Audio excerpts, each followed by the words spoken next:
Hello, everybody. WeeBrabbit here, and welcome back to the Otaku Overload episode 16.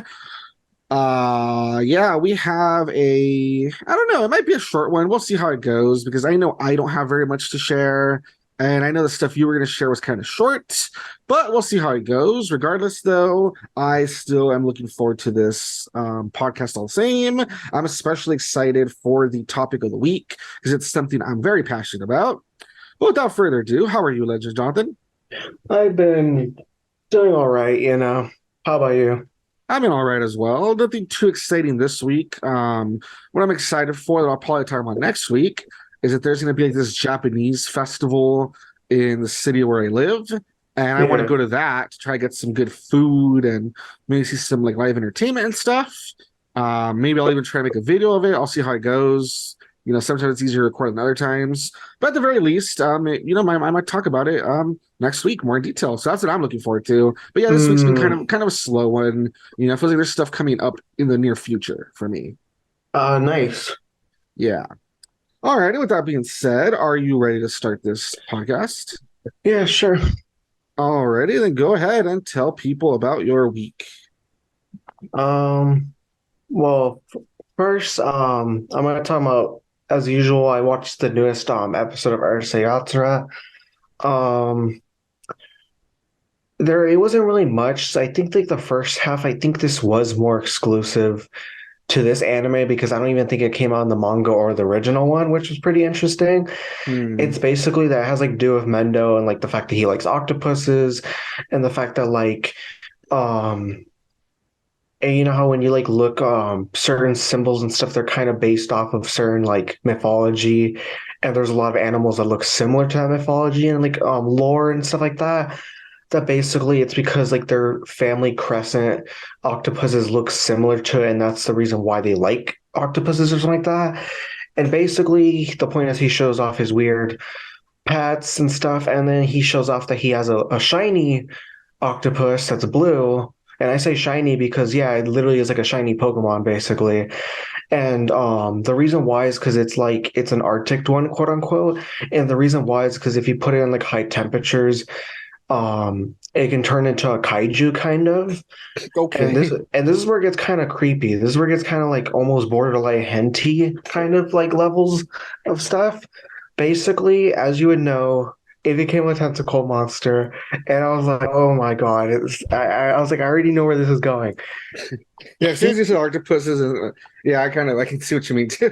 yeah, like the moment I saw this, I was like, "Okay, like it can either be innocent, like how it has always been up until this moment, or it's gonna go borderline hentai," and then it went the borderline hentai route, and basically, Nice. this dude, um.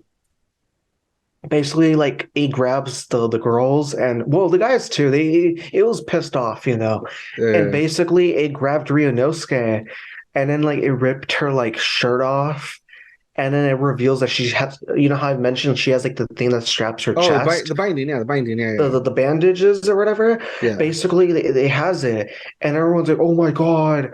And then like they're like freaking out, saying like, "Oh my god, it's such a bad thing." But then because everyone they're sick, like they're all perverted, they were like, "Oh my god, we hope you take it off." Blah, blah. Oh, And I was wow. like, "Oh." Yeah, and then I think the octopus tries to do it to like Shinobu, and then she gets mad because they're breaking the fourth wall a lot. She's like, "No, I'm like the innocent one," blah blah, and she yells at it, and then like the octopus you see in the corner, kind of like those like cutout things, and it's like really like you're the innocent one supposedly, like yeah, it was like they the fourth wall a lot, and they basically she electrocuted it, she like bit its like tentacle and like electrocuted everyone. Oh, nice. And yeah, so she did it. She performed a Goku move, yeah, and then basically Mendo's like, okay, like we'll return you back to your like your cold area, like it's okay, like you don't have to cry or be angry with anyone anymore. And it basically almost kills him because it was so happy. And then you can hear everyone's just like, yeah, Mendo probably wants to die this way because of how he loves octopuses a lot. So like he Oh, probably wants to die getting squished. So yeah, that first half was pretty nice. And the second half, which it is a remake of the original episode and manga, it's that Lum and Ten, they get drunk off of like um umeboshi, pickled plums. And the thing is that they get drunk off of it because for some reason Onis, they get drunk off of that stuff for some reason when they eat it. And so basically the whole episode was them chasing them around because they got drunk at school. And then yeah, it was pretty fun, you know. Nice. Um So it and sounds fillerish, honestly.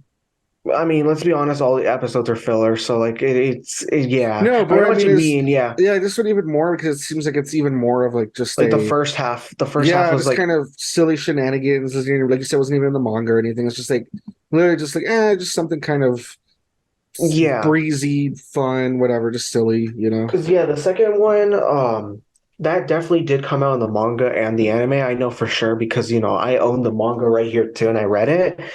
But here, I'm happy that same thing like the other ones, they kind of kept it short, where it's like, okay, Ten gets drunk, he becomes a freaking like living flamethrower basically because he's drunk. He doesn't know what he's doing. He's a little kid.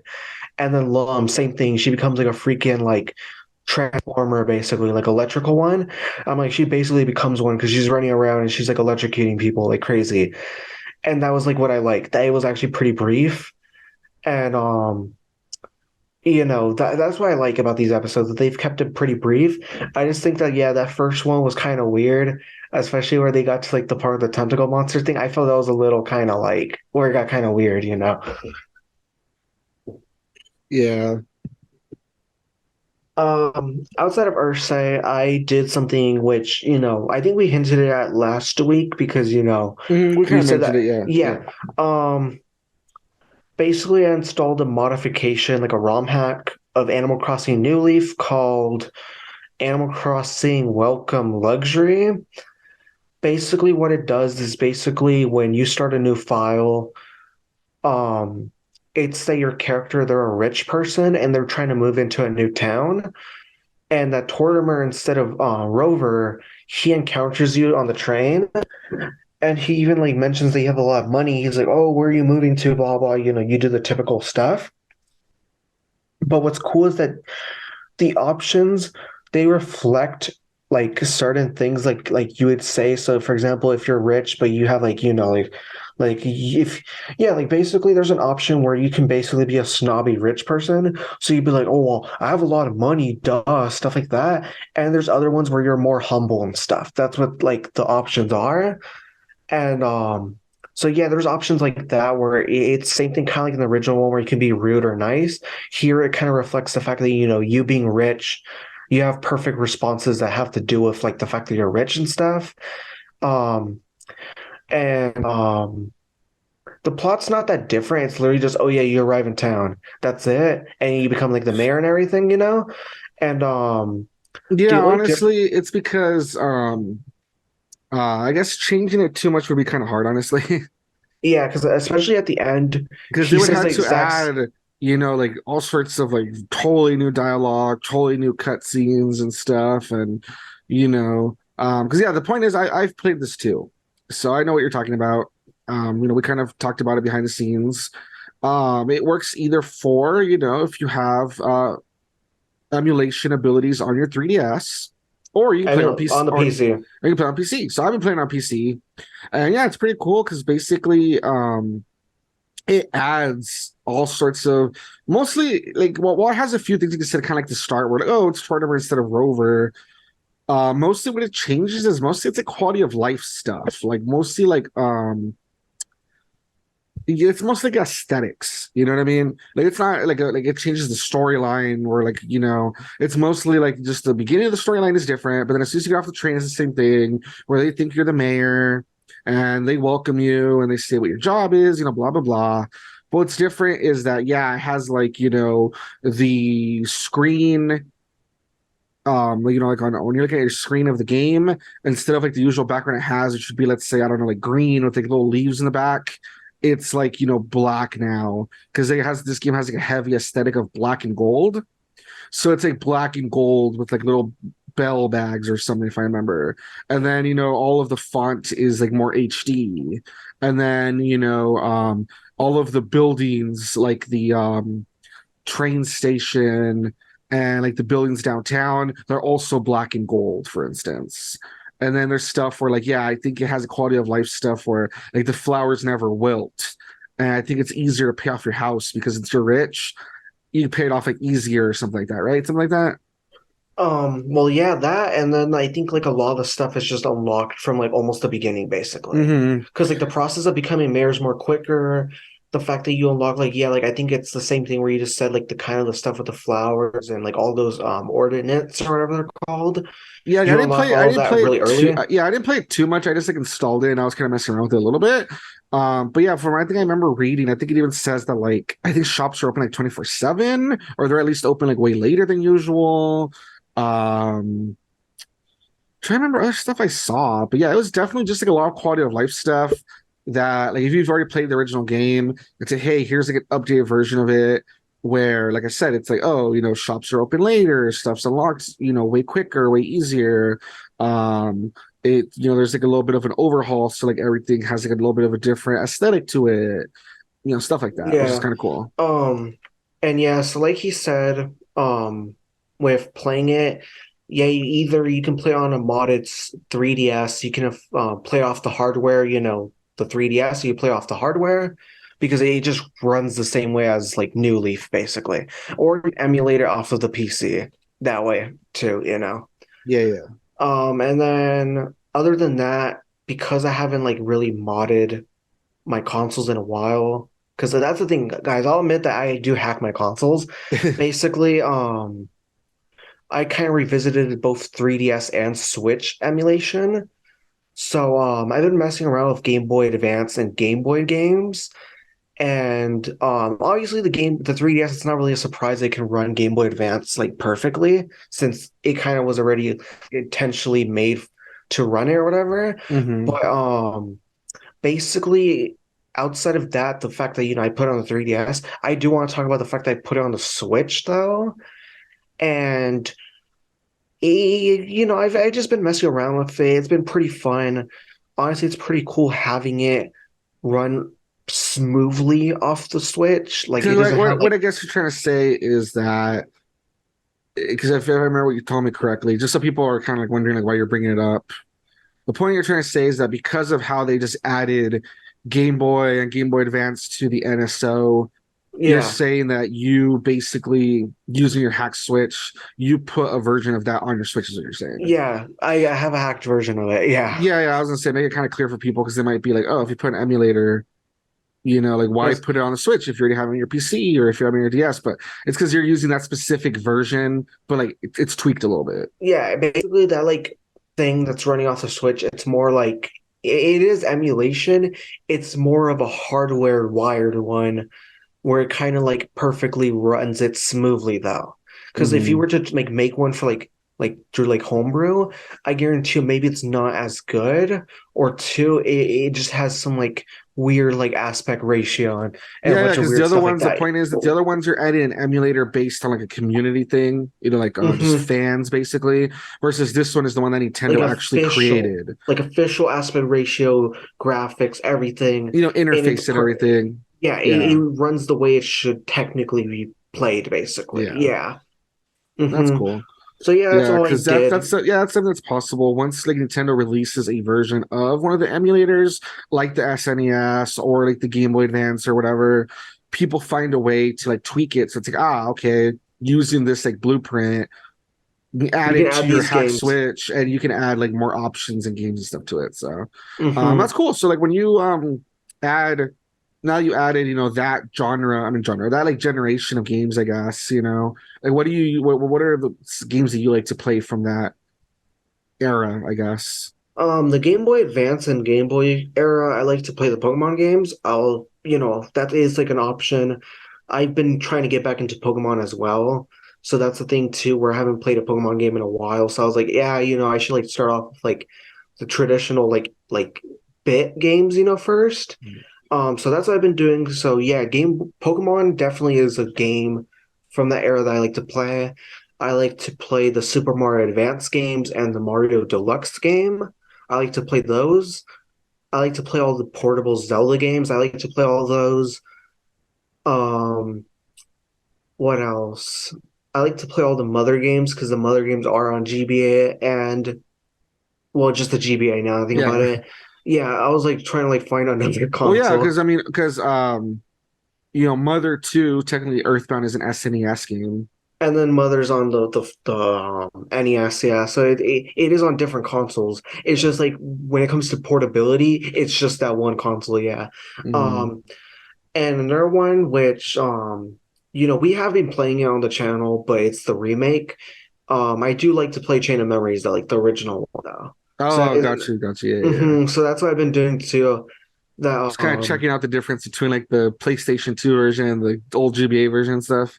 Um, well, that, and then I'm just trying to see if I can like beat the original, too, because we're hoping we can beat it on the channel, like Yeah, the yeah. 3D remake.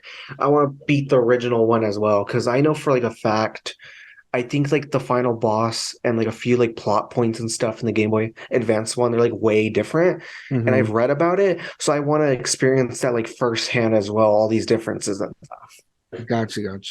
Hmm. Cool. All right, Yeah. awesome. And I believe that's it for your week, right? Yeah. Oh, and then I forgot, I like the Metroid games as well. That was a mention. Oh, well, yeah, that makes sense. That's a pretty good Hmm. ones for, yeah. Yeah. All righty, cool. When it comes to my week, yeah, I also messed with the, Welcome Luxury because we talked about it, last week. And then we both were like, oh, we should try to check it out, next week if we have time, blah, blah, blah. Let's look for it and try it out. So I played around with that a little bit, during the week. Like I said, I was able to run it on my computer, but it ran pretty good too. Yeah, it's just kind of fun that it like changes some stuff up. Looks pretty cool. I really like New Leaf too. I feel like New Leaf had like a lot of really good stuff in it. So it's kind of It cool being definitely able to did, have yeah. it's kind of cool being able to have like, a little bit of an overhaul. So that's nice. And then the only other thing I did that was really of note, because like I said, it was kind of a slow week. This is the week coming up where I feel like stuff is gonna happen. I also checked out the third season of Animaniacs because that was Oh a boy, yeah. yeah, because that was a series that unfortunately, for whatever reason, it got its first two.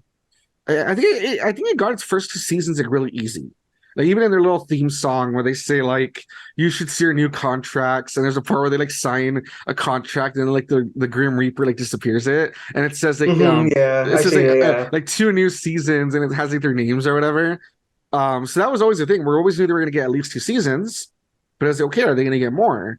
And unfortunately, they said, yeah, they're going to get one more, but it wasn't even like a whole season. Instead of 13 episodes, it was only 10 episodes. It was Oh, so shorter. like 3 episodes shorter, yeah. Yeah, they even make fun of it in the intro, like I just told you, because like where it would say like two seasons and they're signing it, they add like a little like thing to the side where it says 2 and 10/13 seasons. Damn. Like I said, it's not 13 full like 3 full seasons, it's 2 seasons and 10/13 of another one, which is kind of like a funny little joke. Yeah. But regardless, so the point is they just released the third season. It was gonna be the last season, which kind of sucks. You know how Warner Bros. Is. They cancel everything. It was already kind Hmm. of awkward how it was on Hulu when it probably should have been on, HBO Max. And I don't know. It's just a whole mess. And all I really say is that I don't know. For some people, they feel like, oh, it didn't hit the same. They didn't like it. They felt it was too different from the original. Blah blah blah blah. I feel like I talked about this at some point. I don't know, maybe during like a playthrough or something. But Yeah, I think it was that, yeah. I really enjoyed the reboot. I thought it was fine. I do miss that a lot of the characters didn't come back. I think I mentioned at some point. Oh Like the only yeah. characters that really came back were the three, Warner brothers slash Warner sister Yeah. and Pinky and the Yeah, Brain. everyone. Yeah, those So those are the only characters that came back. Just the Animaniacs and like the main trio and Pinky and the Brain. And besides that, they have like other random like segments in the episodes, like they'll have like let's say like an Animaniacs segment, and then there will be like a short little segment about just something random. I think the most recurring one was about like this alien that supposedly he's gonna like destroy Earth, and oh his yeah, I like know what you're talking about, yeah. yeah, his fleet is like waiting for him to like give the signal, but some little girl like adopts him and uses him as like a plaything, like a doll. And whenever he's trying to reach like the little remote control in his like UFO, the little girl's always like beating him up and putting him in dresses and just like totally messing Yeah. with him, like manhandling him. And so he like never presses the button, you know, and it's just like it's silly. It's like slapstick stuff. But I think that's like the most recurring segment. But besides that, they'll just do like random stuff, you know. Yeah. And I mean, I guess I can see it as kind of disappointing because a lot of the cast, that's what made it fun. That it wasn't just Animaniacs, it was just picking the brain. They had like the Good Feathers, which is like the mob pigeons, which was pretty It funny. was a parody of Goodfellas, yeah. Yeah, they had, I don't remember what they're called, but there was like a dog and a cat, and they had like all sorts of like misadventures, like this girl cat, and this like doofy dog. I think it was Rita and Doug or something like Yeah, that. something like that. Yeah, something like that. There we go. And then they had Slappy Squirrel, which is this like old squirrel lady that was all like always like really grumpy and stuff. And oh man, this had all sorts of characters, you know, and it was kind of fun. They had like a whole cast, and they didn't bring them back. In the first season, they do kind of hint that like, oh, one of the like, recurring characters, Chicken Boo, that apparently he like kidnapped everybody and had them hostage Yo, for some what the? reason. But then at the end, they all break out, right? And they're like back, they're free. But then they never really show anybody. In the third season, the closest it gets is in the last episode. It shows Sloppy Squirrel that like she hears like cheering and stuff outside her house, and she's all mad and she's saying like, "I tried to retire and they told me it would be peaceful, but all these people won't leave me like alone, and like you guys are all weirdos for writing me fan letters. Who writes letters these days?" And she like throws the letters out of her house, Damn. slams her door, and that's all they show of her. And I'm like, oh, it's kind of disappointing. I mean, it's kind of cool that they showed her, but you know, I mean, it's kind of disappointing the cast didn't come back. So I think that does suck.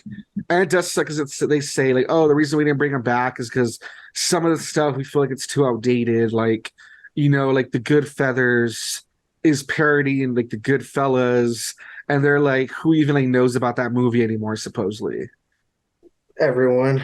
Yeah, which I think is silly because even if it's kind of outdated, okay, do one of two things. Either just go with it anyway, because people love parodies of parodies of parodies. Like people will get it. I mean, they parody all sorts of stuff on TV, and like you'll be surprised what they parody, and kids either enjoy it or the people who are watching it with them enjoy it. So like whatever.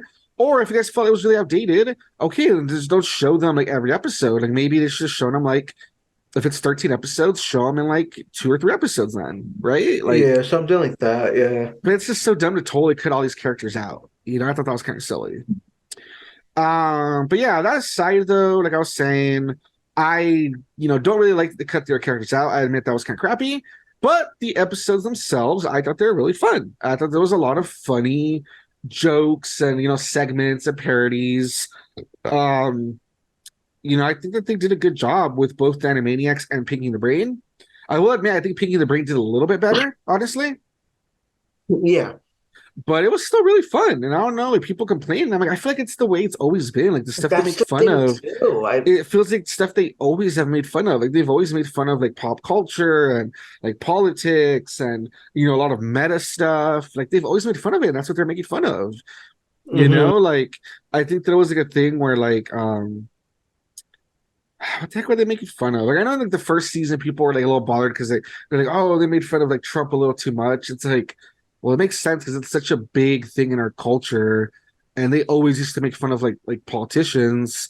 So why wouldn't they make fun of something that's like it's a huge deal? Yeah, You know and what I then weren't mean? they like recording that supposedly during like the whole like 2016, like Yeah, 2020s? exactly. So exactly. So of Yeah. course they're gonna make fun of what's current to them. And Yeah. then I don't know. And then like they had an episode of this season where they were like talking about global warming or whatever. Yeah. And like I don't know, people like the same thing, they're kind of bothered. But like the show itself knows and even has like, a thing where like they're talking about like global warming, like what you can do like to like help fight it. And literally on screen it says warning, preachy, um, like preachy ending in progress or something like that. So Damn. like they know it's not like they're just gonna they say it because obviously it's something that they care about, but they know they're being preachers at the same time. That's kind of part of the joke that they know they're being preachy, so they're not like they're putting like a little warning on screen to like be like, haha, we get it, guys. Like we're being kind of preachy, but it's something that's important to us, so we want to talk about it. You know what I mean? Like Yeah. I don't know, like environmental stuff has always been something they show in cartoons. It's not anything new. That's the thing too. So Like that's it's why not that, yeah. I don't know. I think I get it. I think it's just because we're so bombarded by so much criticism and so much like bad news all the time and so much, if you want to call it, Like quote climate unquote, change, yeah, yeah. quote unquote preachy stuff, that I think people are just like overwhelmed by it. But the thing is, like, this is something that's always existed. Like, cartoons have always talked about stuff like, There was literally Captain Planet. yeah, and they've always talked about stuff like global warming, and they've always talked about, like I said, maybe making fun of like people in power, like, politics and stuff, and like, I don't know, stuff that they've always kind of talked about. Like, it's just that, Yeah. just because you're tired of it doesn't mean that, like, oh, the cartoon's like to blame. It's not the cartoon changed, it's just that your outlook on it changed because you feel like you're overwhelmed by it. You know what I mean? So Yeah. I don't know. I But blame the besides that, Animaniacs. I mean, yeah, it's their fault. They did it. They always do Um, everything. yeah, but I thought it was fun. I thought there was a lot of really funny segments. And picking the brain, like I said, I think that maybe the Animaniacs I could see, like, okay, maybe I'll give them like a, I don't know, like 7.5 out of 10, 8 out of 10. Like, they weren't perfect, but I think Picking the Brain was really on point. I think Picking the Brain was perfect, like always on point. Wow.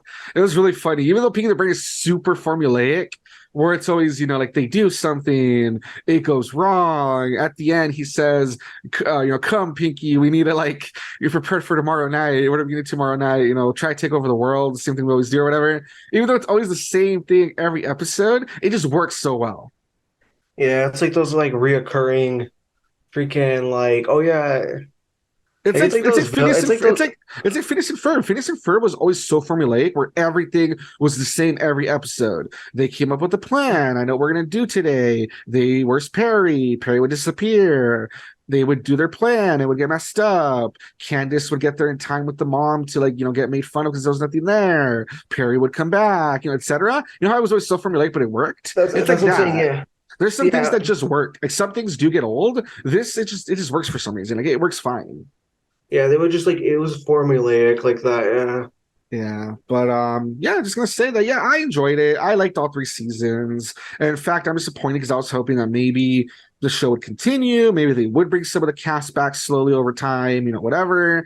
But it got canceled, and I don't know. It's one of those things where, like, I'm disappointed because I thought it was pretty good, and I don't know. I don't think it got canceled for being bad necessarily. I think it really did get canceled just because of the whole Warner Bros. Is all over the place. They don't know what they're doing.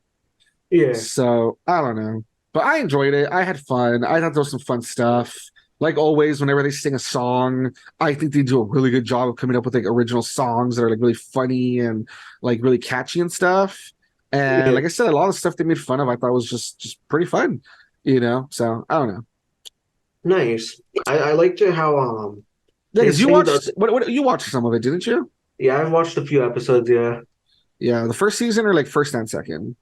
First and second. First and second. Yeah, I was just say I love how like yeah, what's his name? Yakko, he'll like sing the nations of the world. He'll like try to sing it like every episode of every season. He tries to Oh find yeah. some way to do it, and then they're just like, no, please don't. Yeah, it was funny.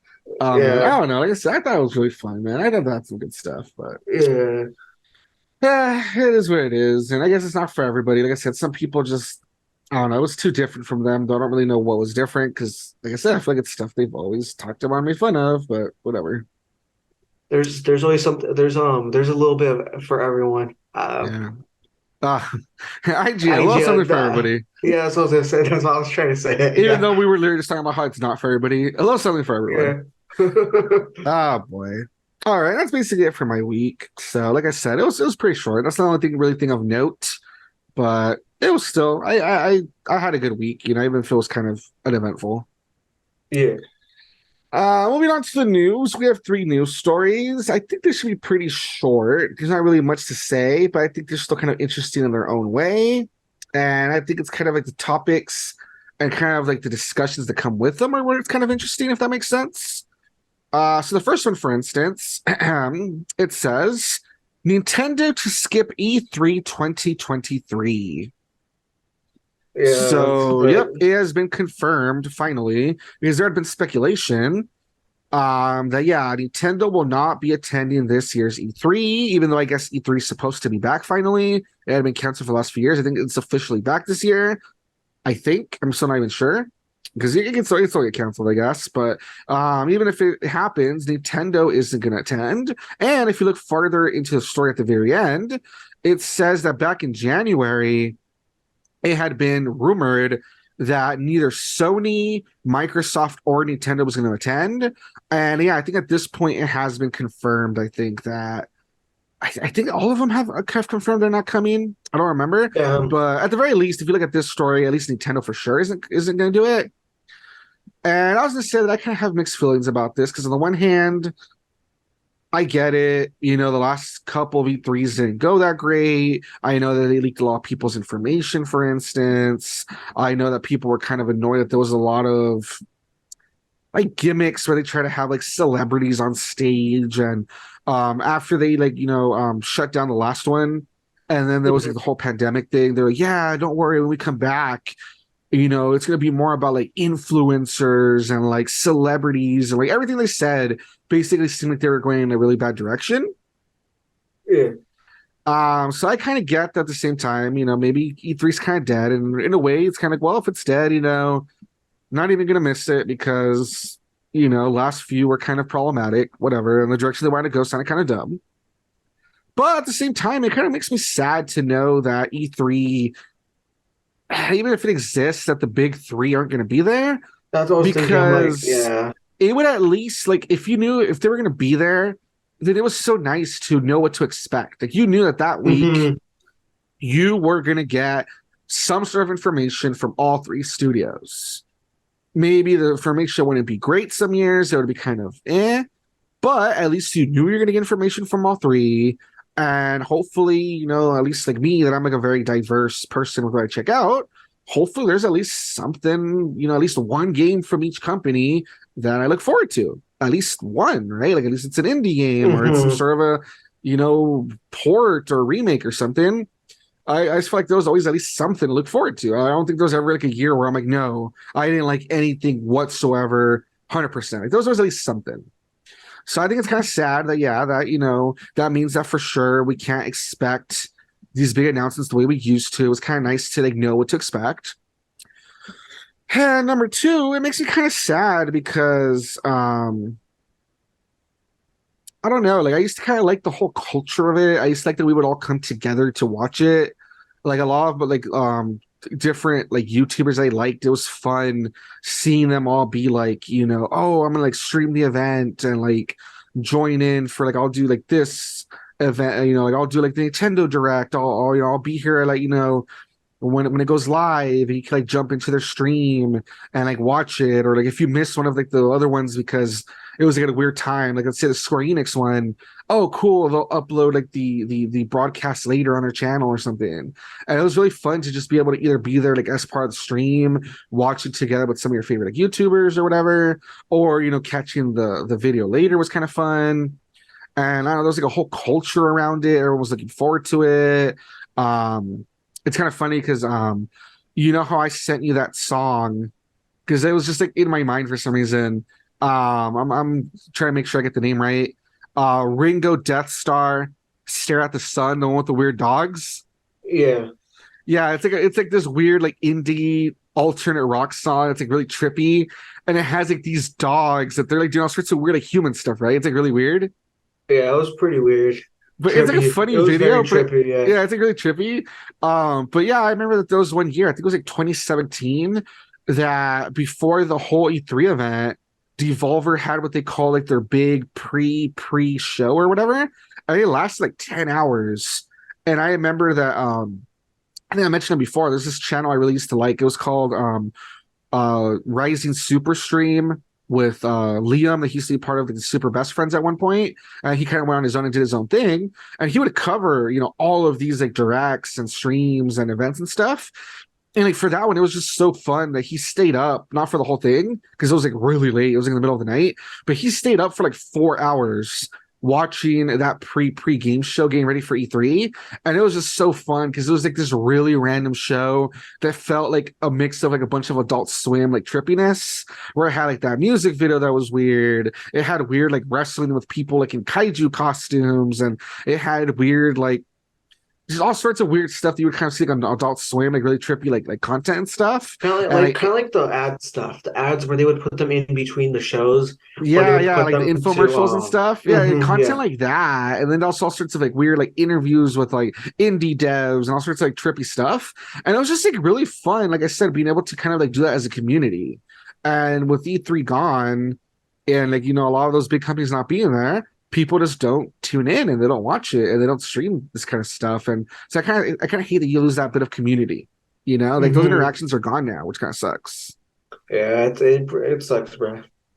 Oh, and then finally, the thing too is that, okay, let's say, sure, Nintendo won't be there, Sony won't be there, Microsoft won't be there at E3. It's like, oh, okay, you guys aren't going to be there, but you're still going to have some sort of a direct that week, right? Like some sort of like a showcase to like, so people won't feel left out. It's gonna be like the Anakin meme. It's gonna be like the Anakin meme. They're just yeah. Yeah, it's just not necessarily. Because I know last year, for instance, even though I think Nintendo has been pretty good of doing it at least close to E3, if not during the E3 week. Like I think like last year, for instance, Sony just didn't do it. And then they didn't stream any sort of like showcase or anything until like August. Yeah. And it's I remember that, yeah. Yeah, and it's like, if you're not gonna be part of E3, like at least like don't disappoint your fans. At least like do something to like keep the tradition going of like, people are excited for like updates and stuff, and you're just like, yeah, we're not gonna go to E3, we're gonna do updates whenever we want. And it's like, oh, that's lame. Yeah. Moving on to the second news story. Sad. Yeah, moving on to the second news story. This is something that's also kind of sad. As it says the title of the article. I don't know how many people have heard of this game. Hopefully you have. And if not, then that's why it's a good reason, to talk about it. But it says the Legend of Dragoon fans disappointed in unplayable port. So if anyone hasn't heard of Legend of Dragoon, you need to go look it up, right now. It is this really awesome game for PS1 that it's kind of like on the scope of Final Fantasy. Like it's one of those things where it felt like it could have competed with Final Fantasy, but maybe like it just never took off right. I don't know what happened. But it has that scale where it's like a big old JRPG, turn-based, adventure, really huge, big cast, lots of powers and lore, and a big old world with lots of, backstory and stuff. And it's really cool because not only that, but being a JRPG and stuff, turn-based and stuff, it's kind of like the thing I always think to compare it to. It's kind of like Mario RPG, where you have control of like your attacks and defense and stuff. Oh, so that's cool. It's like you have like the timing and stuff, or what do you mean? Yeah, so when you're attacking a person, okay, cool. you know how in your standard RPG, it's like, oh, you press X after selecting attack, and your guy does a sword slash, and that's it, right? Mm-hmm. Here it's like, oh, he's gonna do a sword slash, but if you like time it right as like the little like icon is on screen, you can get like a double hit, or you can get like a hit that's more effective. And same thing with like defense and stuff. Cool. That's super cool. Yeah, and I've always thought that makes games so much more interesting because it's like not only are you like turn based, but it keeps you more like alert because you get to do stuff as your attacks are going out and coming in and stuff. You know what I mean? Mm-hmm. And so that game had that, which is pretty cool, especially for PS1. Because think about like the Final Fantasy games, not to say they're bad, but they didn't really have that. And like I said, it was just like this really fun series where dragoons kind of takes it almost like as these dragon powers. And so everyone has like these dragon like motif things they can transform into and stuff. And so it just has like I said, like a really cool backstory and lore, and like the powers you have are like really unique. And anyway, the point I'm trying to make with this is that, it's a PS1 game that a lot of people love it. It's a cult classic. People have been wanting it to get remade forever. They're hoping at some point it'll get a remake, but it hasn't happened. But at least what has happened is that at least it's always been available to purchase. Like if you had a PS3, PS4, I'm not too sure because PS4 was always so weird. But at least on PS3, I know you could buy like the PlayStation Classic version and play it on there, which is kind of cool. And then what the story's alluding to is that the game got added to the PS Plus, PlayStation Store, so people could play like on their PS5 or whatever. But unfortunately, as the title says, apparently the game is really buggy. Like apparently it's like you can't even play it. It's like in a really, really bad state. And so that's why people are disappointed because like it's a game that they love, that they wanted to get a remake, they wanted to get attention. It has not. okay, fine, at least let me play, on my new system. Let me, buy it for like, I don't know, I think it's supposed to be pretty cheap. Let me buy it or let me play it on PS Plus. And no, you can't do that either because the game is, it says right here, one of the most persistent bugs is a soft lock during battles once Dragoon magic has been used, leaving players with either an unresponsive or black screen. Other Oh, that's bugs, as dumb. detailed in this Reddit thread, it has like a link to it. Jarbled text, jittering blue lines around background objects, voice lines not playing in battle, and issues with the rewind feature breaking the game. So that Whoa. sucks. It sounds like it's like Especially the unplayable. rewind feature, especially the fact that you know how most RPGs have a rewind or forward feature now, Mm-hmm. like the remastered slash ports. That Yeah. is sad that the fact that this game has a broken rewind feature. That is like not even. Yeah. So the only thing I can hope, I think they'll fix it. I mean, they've got to fix it. It can't be that hard. Like, come on, man. This thing has been ported, like I said, on PS3. It's always been like a little PlayStation Classic thing. It's literally just, it's just the ISO. Like, it's just they just have to like make it playable on like the new system. Yeah, they could Like just get the just PS3 files probably if they had to, yeah, and like just just make it playable, and I'm pretty sure they will. I think they will, but just the fact that they released it like this is the part that's so sad. yeah, that's super sad, dude. And I don't know, like I said, it's a really good game. If no one's checked it out before, I would say check it out. It's like really, really fun. It's one of those things where like, man, another world, it'd be interesting to see if this thing could have competed with Final Fantasy and gotten like sequels and stuff. But Yeah, for now, it's like, hey, check it out. And hopefully one day there will be some sort of remake, because I'm pretty sure it belongs to Sony. I think it is like a Sony first party thing. I think when you like start up the game, it says, Sony Computer Entertainment Studio or whatever you call it, their main studio from back in the day. for like the game So stuff, yeah. so hopefully they remake at some point, like I don't know. Sony's weird though. We know that they focus a lot on stupid crap like let's remake The Last of Us like 30,000 times, but we'll see. Yeah, We'll that's see. good We'll old see. that's good old fashioned Sony. Yeah, we'll see. But I don't know. Keep up hope. A lot of games are on remakes you don't expect, so. That is true. And finally, the last news story. Once again, it's a pretty short one, but still kind of interesting just because of the implications of stuff. I just think it's really funny. As Oh the my God. title of the article states, new Pokemon anime announces new characters Friede and Captain Pikachu. So as it says right here, it says the Pokemon Company announced two new characters for the new anime in the Pokemon franchise on Friday. The new characters, I think it's Friede, I think that's how you would say his name. Friede and Captain Pikachu are a Pokemon professor and Pokemon partner duo who will battle alongside protagonists 𝐿𝐿𝐼 and Roy. So it's pretty funny that even though Ash's story is coming to a close, and we're finally getting new protagonists, which is that girl with the blue hair and the guy And the with the red kid. hair. And we know that from like the things, it looks like the girl gets what do you call it? I think she gets Sprigatito, right? I think that's what we've seen. Hmm. Yeah, I think she gets Sprigatito, and I want to say he has oh my god, what do you call it? Stupid little red dinosaur guy. Dinosaur. I cannot remember his name for the hell of me right now.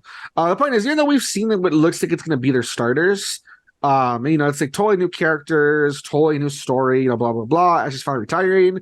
I just think it's really funny that no, there's still going to be a Pikachu around. Yeah, I like had a feeling. I've had a feeling they were gonna have to have some sort of Pikachu in it. yeah, He's because literally the Pikachu. face. He's the face of the I company. was gonna Like, say since he is the mascot of the company, they just have to have some sort of Pikachu around, right? yeah, there's no way. That's like the equivalent of like if Kingdom Hearts like they ended the story. Yeah, they have to bring up Mickey like in the next like even if there's a new protagonist, there has to be Mickey, or else like doesn't work because he's the face of the company. Yeah, he's the Like, face of Disney. It'd be weird if just Mickey just never showed up. Yeah, it'd be yeah, weird. that's the point. Like he has to show up. Yeah, Yeah, even if it's like a little cameo or something like the first one. yeah. Hmm. What I do think is interesting though is that it says Captain Pikachu and he has like a little captain's hat. So that's very different. I wonder what makes him a captain. That's kind of interesting. And not only that, but I thought at first when I read it, I'm like, oh, cool. He's going to be the professor to these two kids. And maybe we'll see that he, since it's, Captain Pikachu, I'm like, oh, maybe he'll help transport them around sometimes, especially at the beginning. I'm like, that's kind of cool.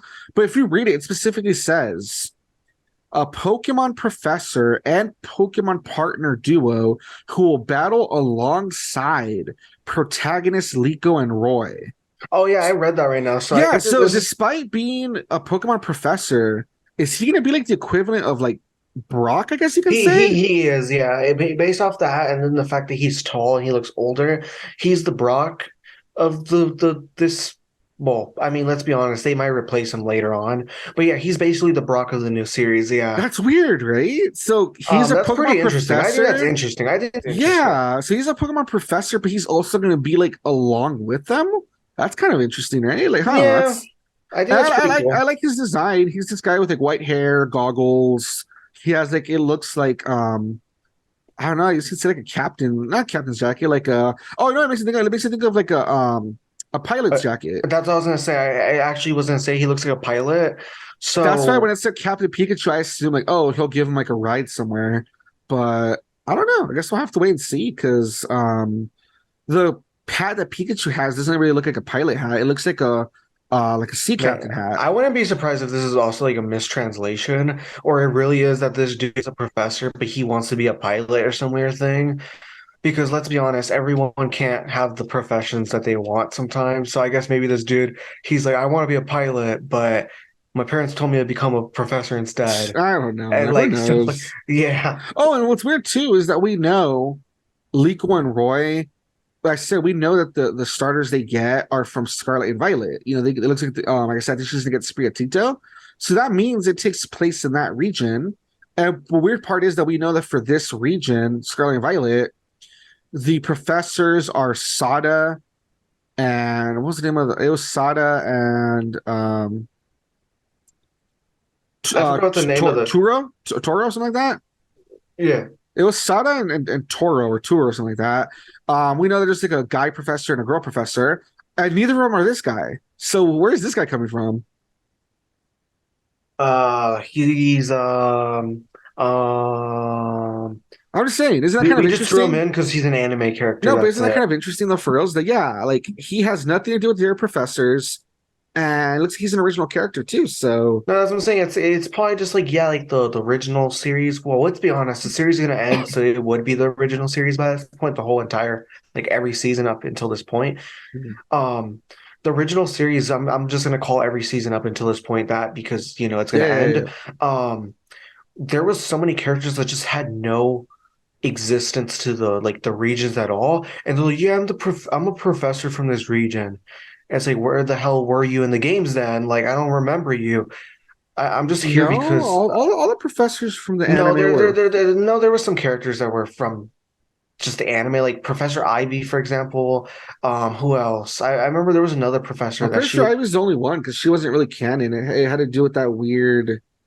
So it was just her. I think that's the only one. Yeah, Well, then I guess it's just one of those equivalents, kind of like Tracy and like stuff like that, where it's like, oh yeah, it's just a character that just exists because we had to come up with something. That's it. yeah, I guess so. And even our protagonists, for instance, they're not following the characters from the games either. You know, Or so anything. They're just kind of like, oh yeah, yeah. So here's I was some gonna random. say, I'm just kind of curious how they're gonna do this because it looks like they definitely are doing something very different with this new anime.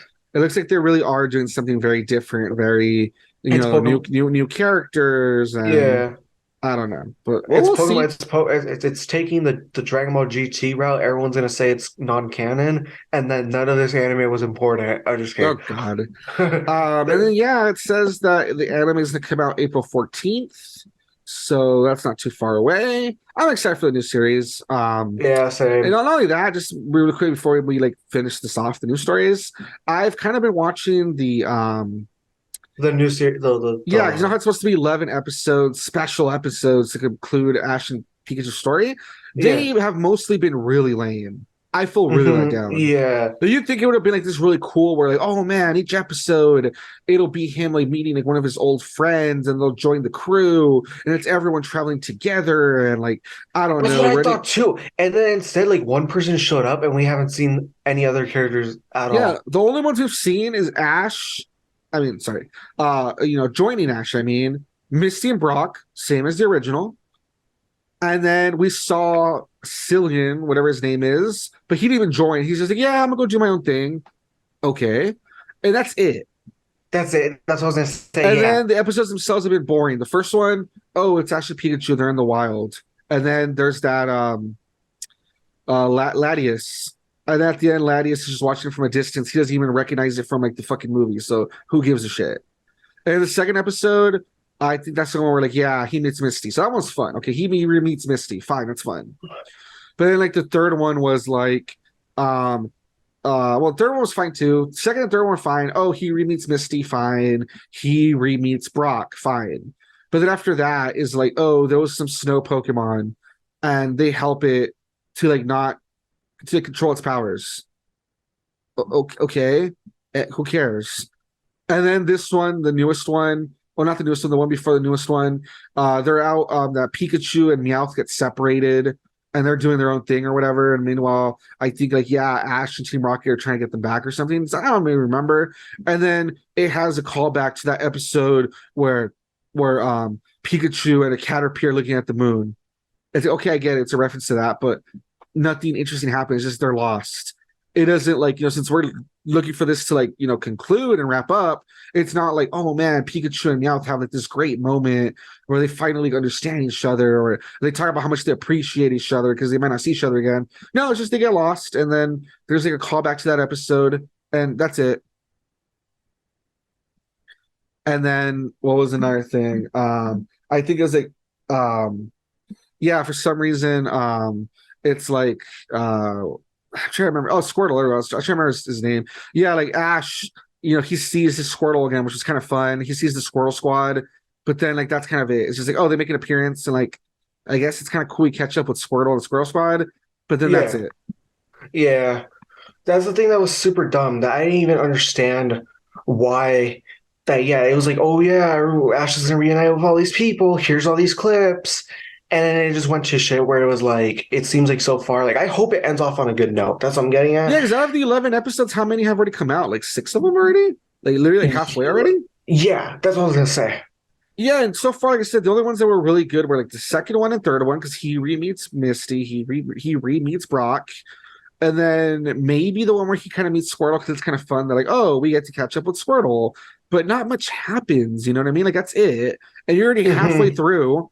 And like I said, I thought it was going to be about meeting all your friends one last time, something really meaningful where it's like, oh, you re-met May, and we see that, she's gotten really strong and she's thinking of taking over her dad's gym. Like some sort of progression that you can kind of be like, oh, that's really cool. I'm really glad they showed us that.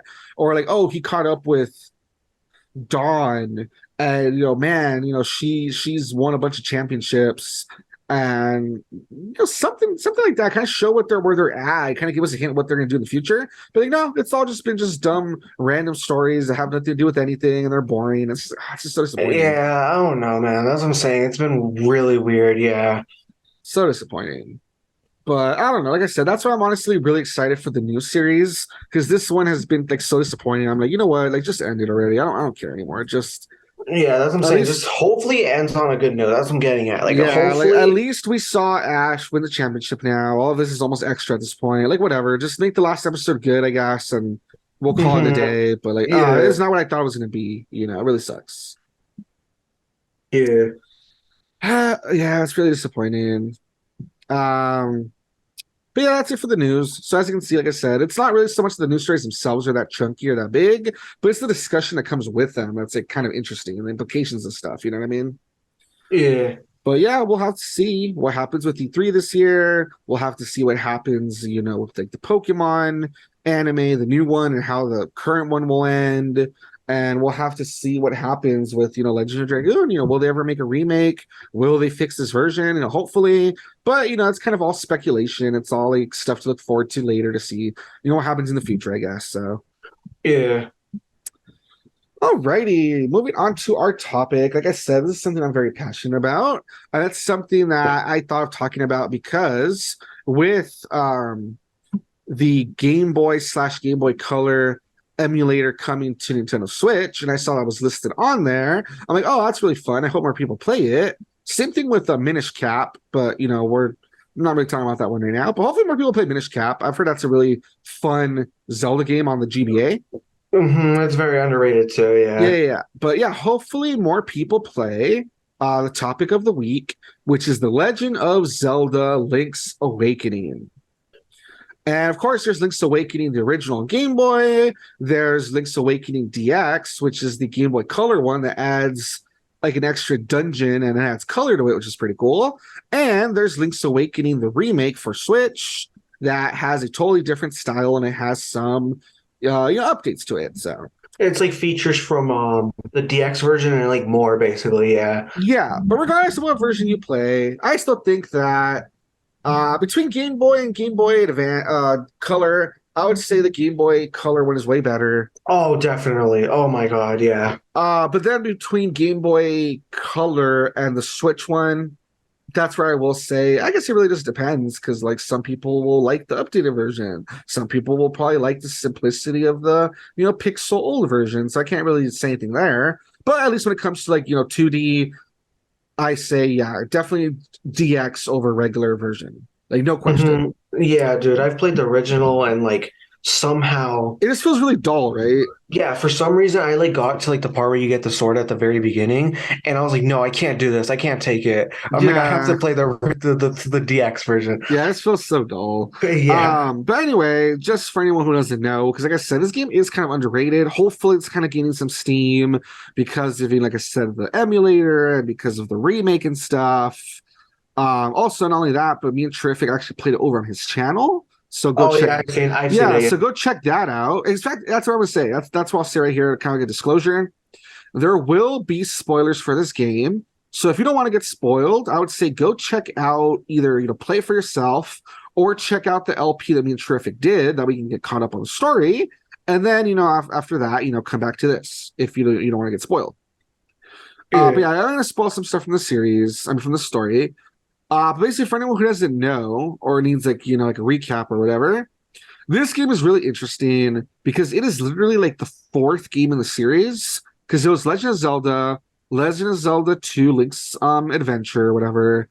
It was Legend of Zelda: Link to the Past on SNES, and then it was this one on Game Boy. It was really the fourth game in the series, and it was the first handheld. What I think is really great about this game is that even though it's a handheld, it is like a little bit smaller in scope. Like it's a more personal story. They didn't cut back. Like it still feels like a very big adventure, if that makes sense. Like it doesn't feel cheap. It still feels very, very like I don't know how to explain it, but it doesn't feel like, oh, it's like a little spin-off. They didn't try.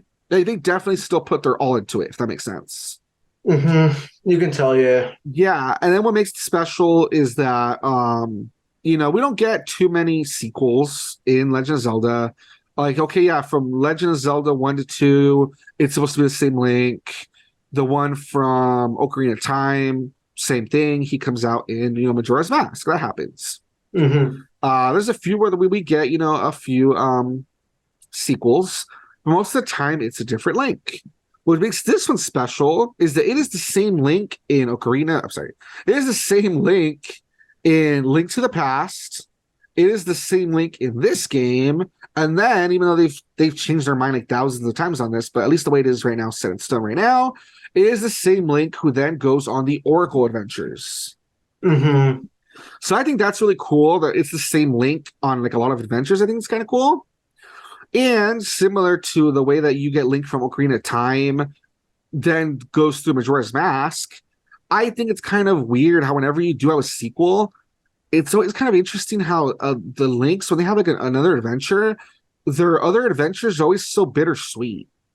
The Like, first one is usually more like the like it has dark stuff, I know for sure, but it's more calm, I guess you can say. Like but it's it's like more the typical. personal. It's more personal. It's like a more the first halves are more like, oh, it's just typical Hyrule stuff. The second ones are more personal, more emotional stuff. And it's more like, down to earth, if that makes sense. Like, for It's more instance, serious and like down to compare earth, yeah. Ocarina of Time, where it's this huge adventure to stop Ganondorf. And then the And then atmosphere feels more like adventurous, while the second Majora's Mask feels more like yeah, like it's all about like doom and grief, and the stakes aren't as high because the only thing that'll get destroyed, as far as we know, is Termina. but there's still, so it's a little bit different. Same thing with this game. We're Link in the Past, same thing. It's like this huge adventure. You need to, defeat the bad guy. You need to like save the world. And this one, it's like, oh, this is where like the spoilers come into play. You get shipwrecked, and then you're on this small island, and you got to figure out this island's problems. So yeah, so that's kind of the setup. Now, the game itself, the reason I love this game is that I just think it's really special for a few reasons. Some of them already mentioned, but the way the game starts is that Link gets shipwrecked on an island. And when he gets shipwrecked on an island, he gets saved by this girl called Marin that's around his age. And he gets taken back to her house, and her dad, Terran, is there. And Terran and Marin are really interesting because Terran, he is basically Mario. He's like a guy with like a mustache, wears red. Really funny. And then Marin, it's implied she looks kind of like Princess Zelda. And she is basically Link's, like, I guess, image of the perfect girl. And she is like one of the only games where you have like a for sure love interest, like confirmed. And yeah, basically Marin saves you, and you discover that you're stuck on this island. And where it gets into spoilers, is that you find out there's this thing called the windfish that's sleeping in a giant egg on top of a mountain. And as you're going through the game trying to wake up this windfish, because this owl keeps like giving you clues and stuff, you find out that you are in a dream. That everything you've been going through is the windfish. You've been asleep, yeah. Yeah, basically when Link got shipwrecked, he is unconscious, and his mind linked with the windfish, and they're both asleep within the same dream. And that's what I think makes this game so interesting, like so melancholy and like sad and stuff. Like, yeah, up to now it's been like a really fun adventure, really fun gimmicks, and you're like, defeating all the enemies, going all these different areas. It's really cool. And it's fun to like stop in with like Marin, and you get like the little moments with her where she's singing and she teaches you how to, like play the the different instruments and play the Battle of the Windfish and stuff. All these nice moments with her. But then you find out that it's all a dream. And so basically, if you wake the windfish so you can escape, the dream will end and everything around you is going to disappear. And that's what makes it like really sad, because you've gotten so used to all these people, all these locations, especially Marin. She's like a love interest. There's a part in the game where like, after a certain amount of dungeons or whatever, you take her like on a little date, you can take her to different spots, and there's all sorts of like really fun dialogue with her. Like there's like a crane game you can take her to, and she accidentally like picks up the owner and he like bans you guys from there. And then you can fall down the well with her, and it's funny because she like falls on top of Link, and there's like you can make her evil. Yeah, and you can like whack chickens, and she like laughs, and like there's all these tells little, you to do more, yeah. Yeah, there's all these like fun interactions you can have with her all around town, all around the island and stuff. And you can tell she likes you, like she wants to like confess basically. And it's really sad because, like I said, then you reach that point where like, okay, as you're progressing, all you can think about is like, if you finish your quest, all of this is going to disappear. And so when you finally do, it's really sad because like you defeat the, you beat the game, you wake the windfish, and everything starts to disappear. The last thing they show is Marin singing, which is like really sad. And then Link wakes up and he's in the middle of the ocean, shipwrecked, and the freaking whale flies overhead. And that's where the game ends. And it's literally, just like, in a sense, yeah. Yeah, and it's so melancholy because, yes, Link is happy that he was able to escape the dream. He's happy that he was able to free the windfish. If you can beat the whole game without dying, Marin says that she has a dream that she can turn into a seagull so she can like fly around the world, and like, because she's also tied to that island. And so if you get the secret ending where you see a seagull fly overhead and then it shows like her face on screen, it says the end. So the implication is that her dream came true and she does get to like fly and visit the world the way she wanted. But it's just such a sad ending because you're just shipwrecked and you like lost this love interest that like definitely loved you, and this whole world that you just got to like know and love is gone. Yeah. Like it's so depressing, but it's such a good game. And it's just like the build up too of like discovering that everything's a dream is so good. And then the Battle of the Windfish is just such a really good song. And I really love that for the remake, They gave it lyrics, yeah. yeah, there's a version with lyrics where she actually sings it, like it's supposed to be Marion singing it, and the song actually has lyrics. And I'm like, oh my god, I love that. I wish that when they did the remake of Skyward Sword, the port for the Switch, I was They really actually hoping. gave I was Yeah, explaining yeah. What's the song called? Ballad of the Goddess, that's what I was gonna say. Yeah, I was really hoping that they would like do like a same something similar where they would give a version where like Zelda like it has actual lyrics, especially now that Zelda has a voice in Breath of the Wild. It's like why not, right? Mm-hmm. But they didn't do it, and I'm like, oh, that's such a missed opportunity. I would have loved if they had like a lyric version of Ballad of the Goddess. Goddess, yeah. But I mean, at least they have Ballad of the Windfish, and it just sounds so good. It's like so sad. But I don't know, man. I just love this game. I think it's great. I honestly think out of all like the 2D games, it's probably my favorite. Because a lot of people, they go, oh, my favorite is, Link to the Past, usually is what a lot of people say, right? Or Of some the 2D people, of the 2D ones, yeah. yeah, a lot of people usually say, oh, my favorite is Link to the Past. Or some people might even say my favorite is so some people would say stuff like Minish Cap, or whatever, or Phantom Hourglass. I've heard it before. But yeah, for me, my favorite of like the handheld slash like 2D games is this one. It's probably Yeah.